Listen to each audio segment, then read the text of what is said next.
et sœurs en Jésus-Christ, je vous salue tous dans le Seigneur. J'espère que vous allez bien par la grâce de Dieu. Je partage en ce jour un ensemble de paroles et de vérités qui concernent les temps de la fin. La plupart d'entre vous, vous avez reçu des prophéties et des révélations.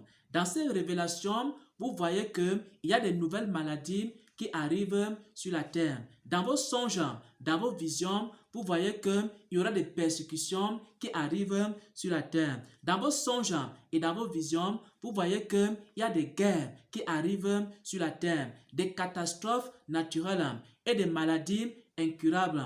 Après le coronavirus, il y a de nouvelles maladies qui arrivent sur la terre. Et ces maladies seront encore pires que le coronavirus. Il y aura des catastrophes et des famines. Il y aura des guerres. Il y aura la violence sur la terre. Le monde va devenir difficile. Le monde va devenir chaque jour un peu plus difficile et invisible. Il y aura des catastrophes. Et maintenant, je viens expliquer ces prophéties-là. Les prophéties des temps de la fin. Nous sommes dans les temps de la fin. Il faut prêcher l'évangile des temps de la fin afin que le peuple de Dieu se prépare aux choses qui arrivent sur la terre. Chrétiens, chrétiennes, à travers le monde, préparez-vous. Préparez-vous parce que la guerre arrive. Chrétiens, chrétiennes, à travers le monde, préparez-vous. Préparez-vous parce que les maladies arrivent. Chrétiens, chrétiennes, à travers le monde, préparez-vous parce que les catastrophes naturelles arrivent sur la terre. Chrétiens, chrétiennes, à travers le monde, préparez-vous parce que la violence et la persécution arrivent sur la terre. Et je viens expliquer ici ces prophéties et ces révélations que la plupart d'entre vous avez reçues.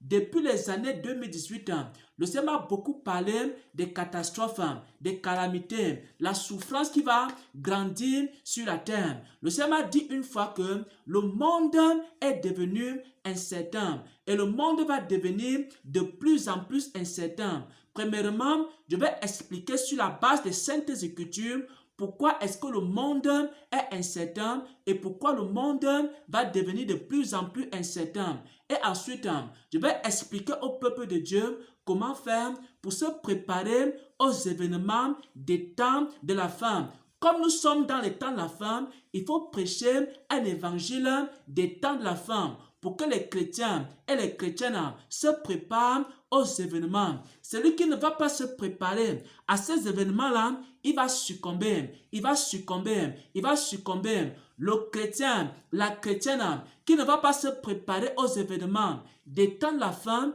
il va succomber. Lorsque les maladies vont arriver, il va succomber. Lorsque les épreuves vont arriver, il va succomber. Lorsque la persécution va arriver, il va succomber. Lorsque la souffrance va arriver, il va succomber. C'est pourquoi chrétiens, chrétiennes, préparez-vous. Avant d'expliquer comment on se prépare, j'aimerais vous expliquer pourquoi ces choses doivent arriver. Comme référence biblique, vous allez lire Matthieu au chapitre 24 qui décrit les événements des temps de la fin dans les détails. Je vais également lire ici une autre référence biblique, 2 Timothée 3 à partir du verset 1. Il y a la première référence biblique, c'est Matthieu 24. Dans ce chapitre-là, le Seigneur Jésus-Christ lui-même, il explique ces événements. Et ensuite, l'apôtre Paul, dans 2 Timothée au chapitre 3, à partir du verset 1, explique aussi les événements des temps de la fin. Et j'aimerais qu'on lise 2 Timothée 3 au verset 1, il est écrit « Sache que dans les derniers jours, il y aura des temps difficiles. Sache que dans les derniers jours, il y aura des temps difficiles. Nous sommes dans les derniers jours et les temps sont difficiles. Et les temps vont devenir de plus en plus difficiles. C'est pourquoi vous devez vous préparer. Mais avant cela, j'explique ici pourquoi les temps vont devenir difficiles. Pourquoi est-ce que Dieu va ébranler la terre? Pourquoi Dieu va secouer la terre? Pourquoi il y aura des calamités? Parce que au verset 2, il est écrit ceci, car les hommes vont devenir égoïstes. L'homme des temps de la femme est un homme égoïste.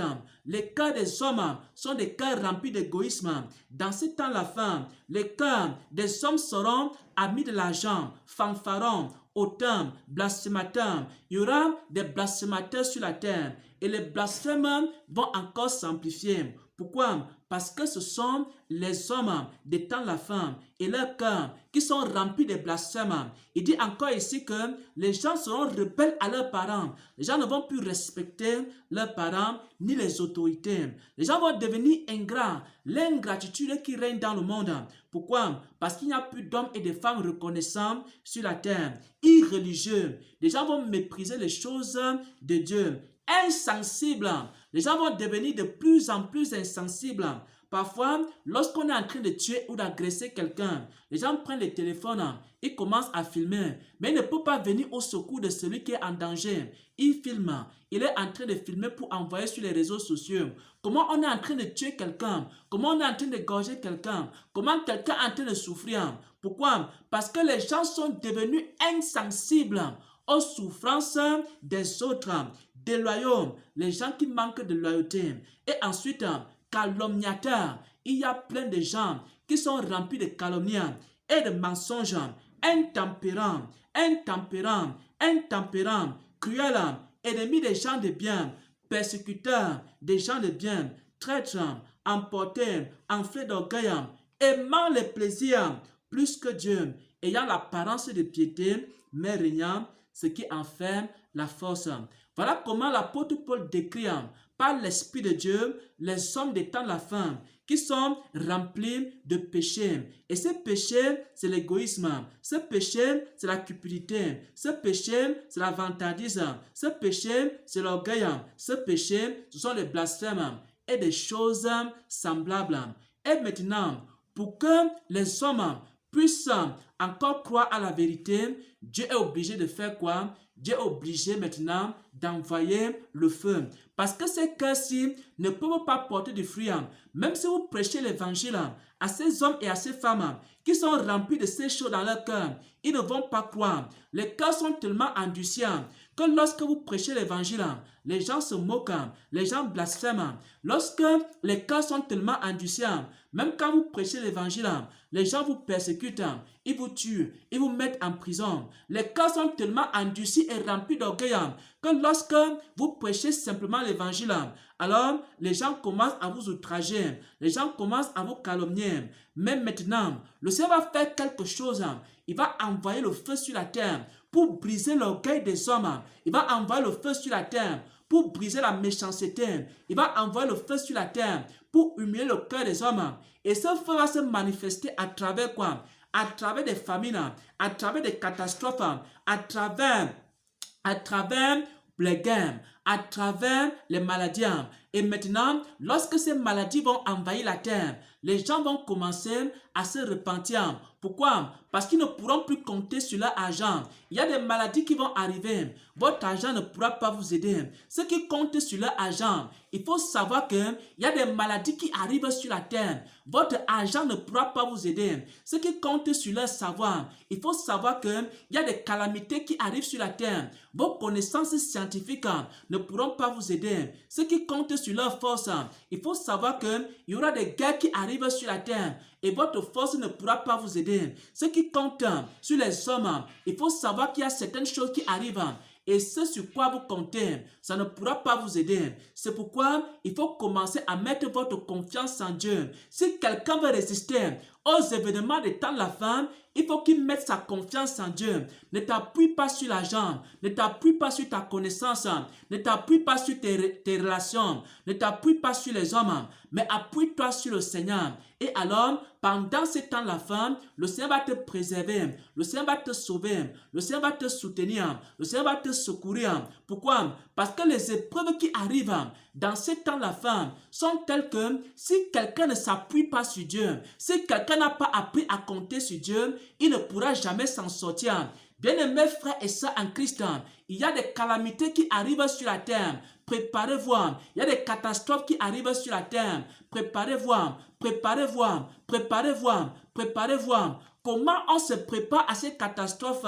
Il y a une seule chose à faire. Mettez votre confiance uniquement en Dieu, uniquement en Dieu, uniquement en Dieu, uniquement en Dieu. Il y a certaines personnes qui croient que la sécurité te trouve en Europe. Parce que ceux qui vont aller en Europe, ils vont aller trouver la guerre là-bas. Il y a d'autres qui croient que la sécurité se trouve dans les biens matériels. Vous allez amasser les biens matériels, mais ça ne pourra pas vous aider. Il y a certains qui croient que la sécurité, ça se trouve ici. Ils vont aller là-bas. Et maintenant, ils seront toujours confiants. Mais si vous mettez votre confiance en Dieu, si vous comptez sur Dieu, alors le Seigneur viendra à votre secours. Alors, le Seigneur va vous protéger. Donc, les épreuves des temps de la fin sont faites telles que si quelqu'un ne connaît pas mettre sa confiance en Dieu, il ne pourra pas s'en sortir. C'est pourquoi Dieu va ébranler la terre. Et tous ceux qui se confient en leur orgueil, et tous ceux qui se confient en leur argent, et tous ceux qui se confient en leur connaissance, alors ils seront vaincus, ils seront détruits. Mais ceux qui se confient en Dieu, Dieu va les préserver, Dieu va les protéger dans ce temps de la fin. Voilà donc, bien-aimés frères et sœurs en Christ, ainsi expliquer les prophéties des temps de la fin. Vous allez voir cela dans Matthieu au chapitre 24. Dans ces temps-ci, il y aura des moments difficiles. Il y aura des catastrophes, des famines, comme le Seigneur Jésus l'a dit. Et comme la plupart d'entre vous en avaient reçu la révélation dans des songes et des visions, beaucoup d'entre vous avaient vu ces choses-là. Maintenant, je viens simplement vous expliquer pourquoi ces choses doivent arriver. C'est parce que Dieu veut ébranler la terre, parce que Dieu veut briser l'orgueil des hommes, parce que Dieu va ébranler la terre, parce que Dieu va enlever les blasphèmes dans la bouche des hommes. Et Dieu va donc envoyer beaucoup de choses sur cette terre. Et maintenant, il faut que le cœur des hommes soit humilié et brisé. Et que les gens reconnaissent que Dieu est le véritable Dieu. Et les épreuves seront telles que si quelqu'un n'apprend pas à se confier en Dieu, il ne pourra pas s'en sortir. Alors, apprenez donc dès à présent pour vous en sortir dans ces épreuves.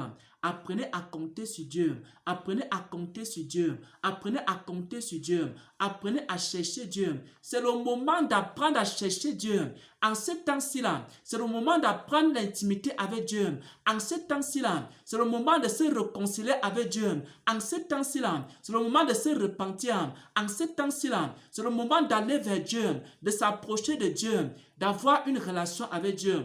Pour que lorsque cet événement va commencer sur la terre et s'amplifier, le Seigneur va vous préserver. Il va vous donner également sa grâce et vous serez protégés pendant que les autres seront en train de souffrir. Au nom de Jésus-Christ, j'ai partagé cette parole qui s'appelle les prophéties des temps de la fin. La souffrance, les catastrophes, les calamités, les maladies, au nom puissant de Jésus-Christ. Amen, amen, amen.